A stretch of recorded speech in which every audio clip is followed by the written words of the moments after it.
ചന്ദനമരത്തെക്കുറിച്ച് നമ്മൾ സംസാരിക്കുമ്പോൾ പലപ്പോഴും നിങ്ങൾ കേട്ടിട്ടുള്ള ഒരു കാര്യമാണ്, ചന്ദനമരം ഒരു അർദ്ധപരാഗ സസ്യമാണ്, സെമി പാരസൈറ്റഡ് പ്ലാന്റാണ്. ഇത് ഒറ്റയ്ക്ക് നട്ടുകഴിഞ്ഞാൽ വളരുകയില്ല എന്ന് പലരും പറയാറുണ്ട്. കാലങ്ങളായി ഞാൻ ഇതിനെ വളർത്തുന്നു, ഇതൊന്നും പെട്ടെന്നൊന്നും വളരില്ല, ഈ പറയണക്ക് വെറുതെയാണെന്ന്. അതിന് കാരണം എന്താ വെച്ചാൽ നിങ്ങളതിനെക്കുറിച്ച് പഠിച്ച് ചെയ്യുന്നില്ല എന്നുള്ളതാണ്.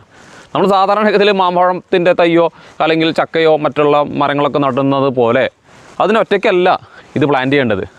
ഇത് പ്ലാന്റ് ചെയ്ത സമയത്ത് ഇത് ശാസ്ത്രീയമായി പറയുന്നു, തുടക്കത്തിൽ ക്ഷീരവർഗ്ഗത്തിൽപ്പെട്ടത്, അത് നിശ്ചിത അകലത്തിൽ, അവിടുന്ന് രണ്ടാം ഘട്ടത്തിൽ നിശ്ചിത അകലത്തിൽ പയർ വർഗ്ഗത്തിൽപ്പെട്ടത്, മൂന്നാം ഘട്ടത്തിൽ ഇന്നതെന്നൊക്കെ പറഞ്ഞുകൊണ്ട് ശാസ്ത്രീയമായി നിശ്ചിത അകലത്തിൽ നിശ്ചിത സമയങ്ങളിലൊക്കെ വെച്ച് കൊടുക്കേണ്ട ഹോസ്റ്റ് പ്ലാന്റിനെ കുറിച്ച് ഇതിനകം ശാസ്ത്രീയമായി തെളിയിക്കപ്പെട്ടുള്ളതാണ്.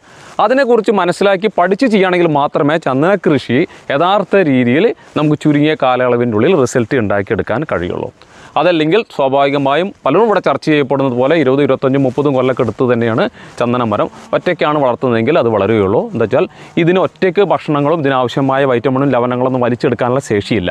അതിനാൽ തന്നെ ഇതിനോട് ചേർത്തി നമ്മൾ പ്ലാന്റ് ചെയ്യുന്ന ഹോസ്റ്റ് പ്ലാന്റും ചന്ദനത്തിൻ്റെ പ്ലാന്റ്സിൻ്റെ റൂട്ട്സുകളും വേരുകൾ തമ്മിലുള്ള ഒരു ഹോസ്റ്റോറിക്കൽ കണക്ഷൻ ഉണ്ടാവും. ഈ ഹോസ്റ്റോറിക്കൽ കണക്ഷനിലൂടെയാണ് ഇതിനാവശ്യമായ വളവും വെള്ളവും ലവണങ്ങളും വൈറ്റമിനുകളെല്ലാം തന്നെ ഇത് ചേർന്ന് നിന്നിട്ടാണ് വളരുന്നത്.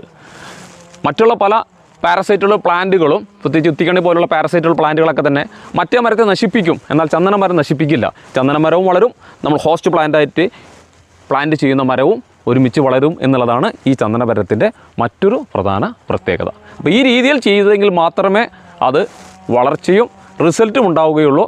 അതല്ലെങ്കിൽ വർഷങ്ങളോളം നമ്മൾ കാത്തിരിക്കേണ്ടി വരും.